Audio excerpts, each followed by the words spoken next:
تھوڑا حمزہ واو لام حمدیہ وے میں ختم کرنے کی کوشش کرتے ہیں. تکبیر تحلیل یہ ساری اپنی دنوں میں اس کی فراوانی کریں. اچھا جی، ہم پڑھنے لگے ہیں اول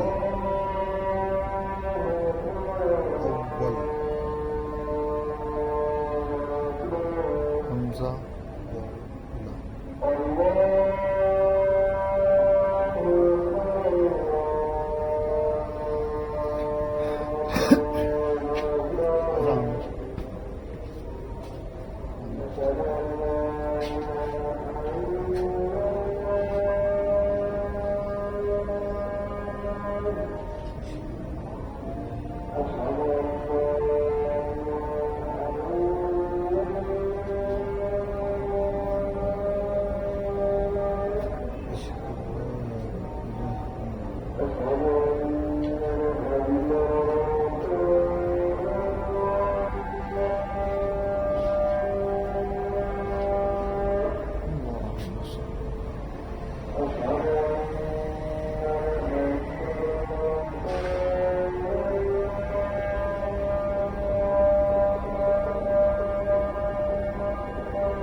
شروع کرنے جا رہے ہیں.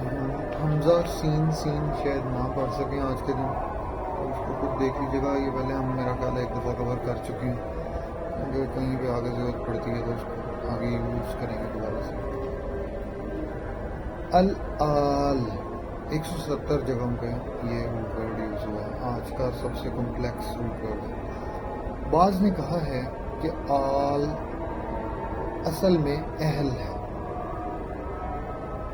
کیونکہ اس کی تصغیر اہیلو آتی ہے، مگر اس کی اضافت ناطقین انسان میں ہے.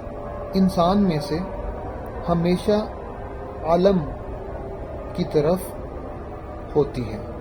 کسی اسم نکرہ یا زمانہ یا مکان کی طرف اس کی اضافت جائز نہیں ہے. اس لیے آل فلاں علم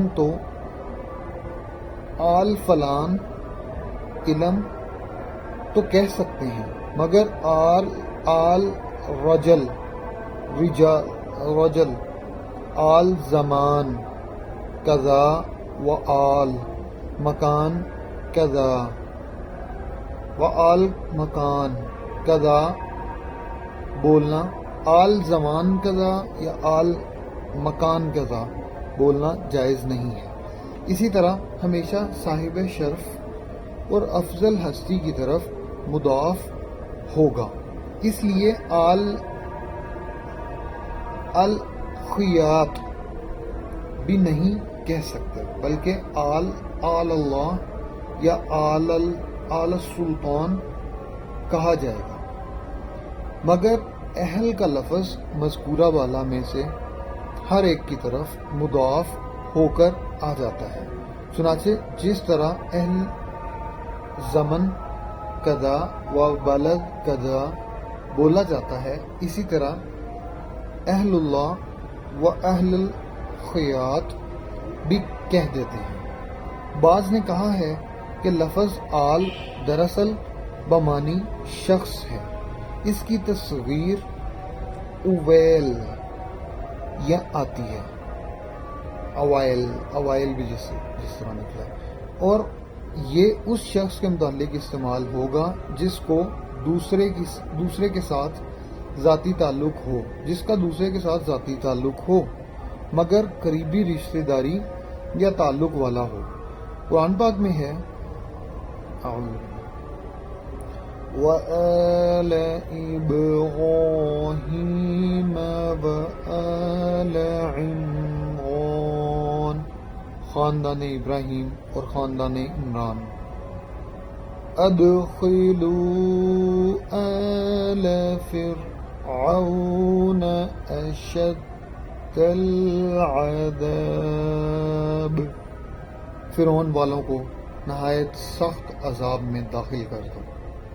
آل النبی، بعض نے کہا کہ آل النبی سے حضرت صلی اللہ علیہ وآلہ وسلم کے رشتہ دار مراد ہیں، اور بعض کے نزدیک اس سے وہ لوگ مراد ہیں جنہیں علم و معرفت کے اعتبار سے حضرت صلی اللہ علیہ وآلہ وسلم کے ساتھ خصوصی تعلق حاصل ہو۔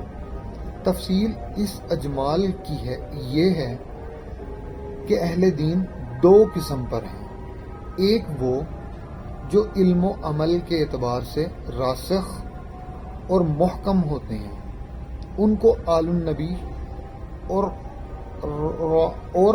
امتہ بھی کہہ سکتے ہیں۔ دوسرے وہ لوگ جن کا سراسر ذہن تقلیدی ہوتا ہے، ان کو امت محمد صلی اللہ علیہ وآلہ وسلم تو کہہ سکتے ہیں مگر آل محمد نہیں کہہ سکتے۔ اس سے معلوم ہوا کہ امت اور آل میں عموم و خصوص کی نسبت ہے، یعنی ہر آل نبی اس کی امت میں داخل ہے مگر ہر امتی آل نبی نہیں ہو سکتا۔ امام جعفر صادق رحمۃ اللہ علیہ سے کسی نے دریافت کیا کہ لوگ تمام مسلمانوں کو آل نبی میں داخل سمجھتے ہیں، تو انہوں نے فرمایا یہ صحیح بھی ہے اور غلط بھی۔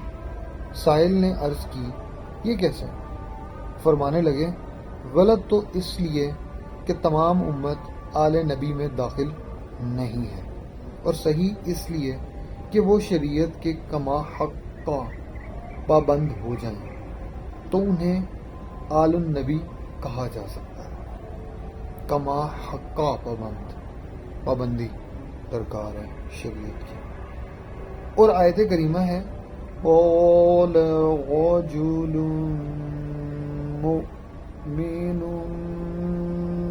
مِّنْ آلِ فرعون، اور فرعون کے لوگوں میں سے ایک مومن شخص کہنے میں اس مرد مومن کے آل فرعون ہونے کے معنی یہ ہیں کہ وہ بظاہر تو اس کے خصوصی اہلکاروں اور فرعونی شریعت کے ماننے والوں سے تھا، اور مسکن و نسب کے اعتبار سے انہی میں سے شمار ہوتا تھا، نہ اس لیے کہ وہ لوگ بھی اسے اپنی شیعت کے پابند خیال کرتے تھے۔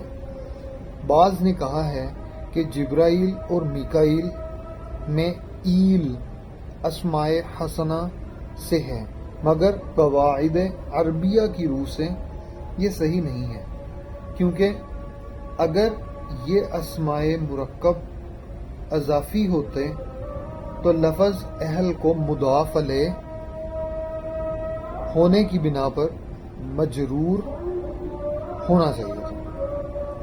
آل شیء کے معنی کسی چیز کا شخص کے ہیں اور جو دور سے مضطرب نظر آ رہا ہو، اس ایسے شخص کے ہیں جو دور سے مضطرب نظر آ رہا ہو۔ شاعر نے کہا ہے طویل میں وَلَمْ يَبْقَ إِلَّا آلُ خَيْمٍ مُنَضَّدٍ کہ مرتب خیموں کے سوا کوئی بھی باقی نہ رہا، اور آل اس حالت کو بھی کہتے ہیں جس کی طرف انسان کا معاملہ آخر کار لوٹ کر آئے۔ شاعر نے کہا ہے ملو نفسی علی all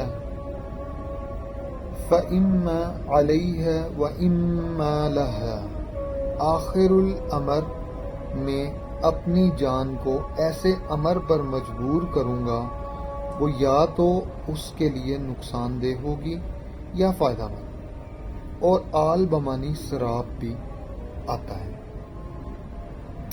point to be noted, آل بمانا سراب بھی آتا ہے، یعنی وہ جو ہوا کی تموج سے یا ویسے بے حقیقت چیز دوپہر کے وقت دکھائی دیتی ہے۔ لہذا یہ اصل میں آل یؤل سے ہے، جس کے معنی لوٹنا کے ہیں۔ آل لبن دودھ گاڑھا ہو گیا، گویا اس میں نقصان کی طرف رجوع ہونے کے معنی ملحوظ ہے، جیسا کہ ناقص چیز کو راجعن کہا جاتا ہے۔ التأویل یہ بھی اول سے مشتق ہے، جس کے معنی کسی چیز کے اصل کی طرف رجوع ہونے کے ہیں، اور جس مقام کی طرف کوئی چیز لوٹ کر آئے اسے مؤل جائے بازگشت کہا جاتا ہے۔ پس تأویل کسی چیز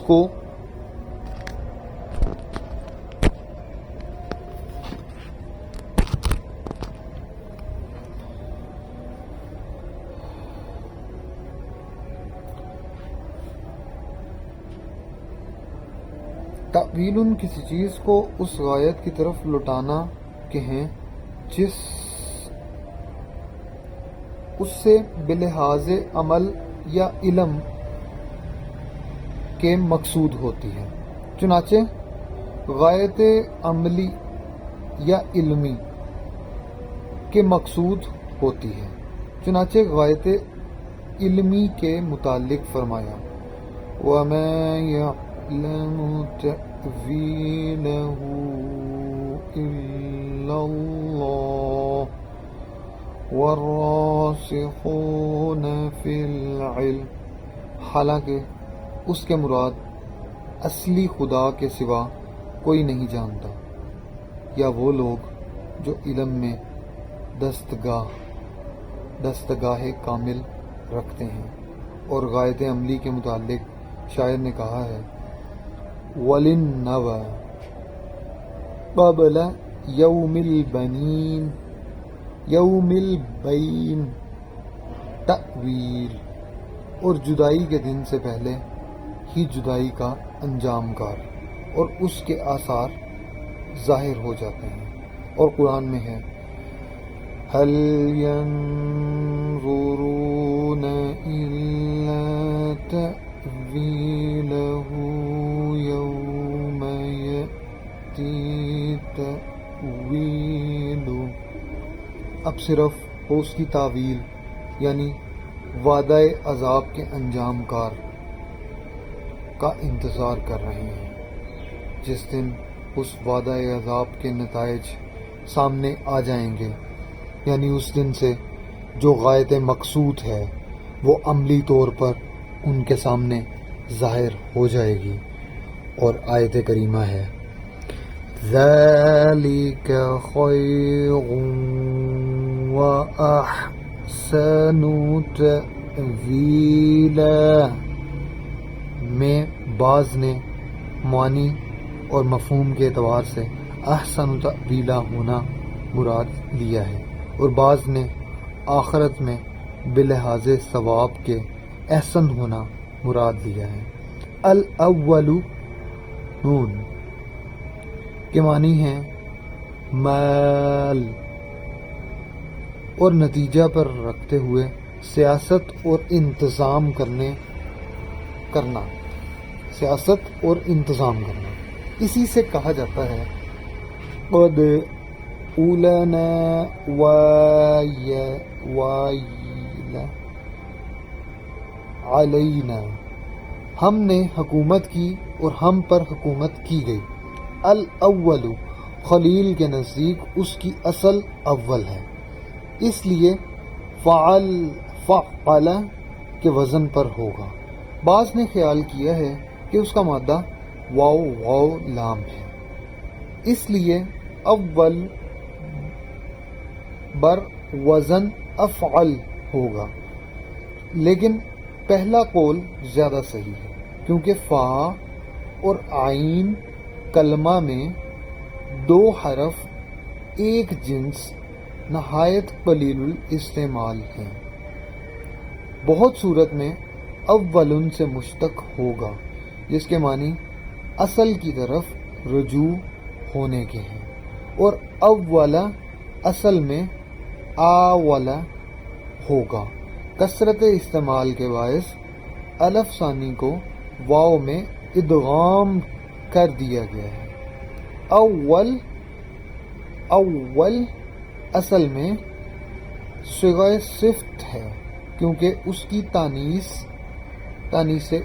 تانیث اولا بروز اخرى آتی ہے۔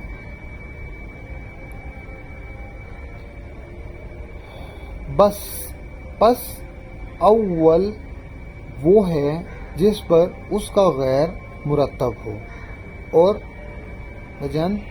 چند وجوہ استعمال ہوتا ہے۔ نمبر 1، جو دوسرے پر با اعتبار زمانہ متقدم ہو، جیسے عبد المالک اور ثم منصور کہ پہلے عبد المالک اور پھر منصور، اور مرتبہ اور ریاست کے اعتبار سے دوسرے پر متقدم ہو اور دوسرا اس کی اقتدا کرے، جیسے الامیر اولا ثم الوزیر کہ پہلے امیر اور اس کے بعد وزیر۔ تیسرا، وضع یا اور نسبت کے اعتبار سے پہلے ہو، جیسے ایک شخص عراق سے